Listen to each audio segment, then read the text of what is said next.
আগে যুক্তরাষ্ট্রের ২৫টি রপ্তানি বাজারের লিস্টে না থাকলেও গত জুলাইয়ে হওয়া চুক্তির পর ২০২৫ সালে বাংলাদেশ যুক্তরাষ্ট্রের গম রপ্তানির অষ্টম বৃহত্তম বাজারের লিস্টে উঠে এসেছে। সোমবার চট্টগ্রাম বন্দরে শালু জেটিতে যুক্তরাষ্ট্র থেকে আসা ৫৮,০০০ মেট্রিক টন গম খালাস কার্যক্রম পরিদর্শনকালে এ তথ্য জানান বাংলাদেশ নিযুক্ত যুক্তরাষ্ট্রের রাষ্ট্রদূত ব্রেন টি ক্রিস্টেনসেন। দুই দেশের দ্বিপাক্ষিক সম্পর্ক ও বিদ্যমান বাণিজ্য ঘাটতি পূরণে এটি গুরুত্বপূর্ণ পদক্ষেপ বলে মন্তব্য করেছেন যুক্তরাষ্ট্রের রাষ্ট্রদূত। জহিরুল ইসলামের ক্যামেরায় চট্টগ্রাম থেকে প্রণবেশ চক্রবর্তীর প্রতিবেদন।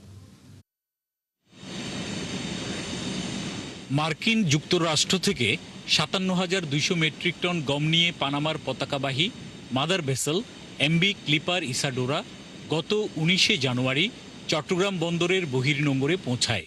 গত ১৫ ডিসেম্বর যুক্তরাষ্ট্রের কালামা বন্দর ছেড়ে আসে জাহাজটি। বন্দরের শুল্কায়ন ও অন্যান্য কার্যক্রম সম্পন্নের পর খালাসের জন্য দুটি লাইটার জাহাজে করে ৫৪,০০০ মেট্রিক টন গম নিয়ে আসা হয় চট্টগ্রাম বন্দরের সাইলো জেটিতে।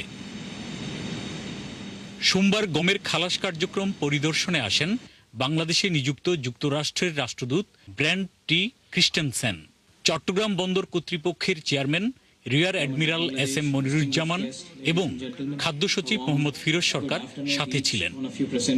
অনুষ্ঠানে যুক্তরাষ্ট্রের রাষ্ট্রদূত বলেন, আগে বাংলাদেশে যুক্তরাষ্ট্রের গম চাষিদের জন্য সীমিত রপ্তানির সুযোগ থাকলেও জুলাইয়ে চুক্তির পর বাংলাদেশ যুক্তরাষ্ট্রের গম রপ্তানির ক্ষেত্রে অষ্টম শীর্ষ বাজারে পরিণত হয়েছে।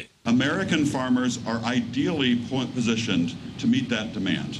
The grain you see come into the port today comes from one of the 3 deep sea vessels bringing wheat from the American Great Plains this month. যুক্তরাষ্ট্রের সাথে বাণিজ্য ঘাটতি কমাতে বছরে ৭ লাখ মেট্রিক টন গম আনার চুক্তি করেছে সরকার। ইউএস থেকে আসা এই গমের মান অনেক ভালো জানান খাদ্য মন্ত্রণালয়ের কর্মকর্তারা। আমরা যে ফুডগুলি আমদানি করছি ইউএস থেকে, অন্যান্য দেশ থেকেও আমরা আমদানি করে থাকি।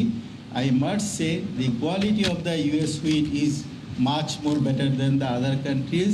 ২০২৫ সালের জুলাই মাসে বাংলাদেশের খাদ্য মন্ত্রণালয় যুক্তরাষ্ট্রের গম চাষিদের বাণিজ্য সংগঠন ইউএস সুইট অ্যাসোসিয়েটের সঙ্গে একটি সমঝোতা স্বাক্ষর করে।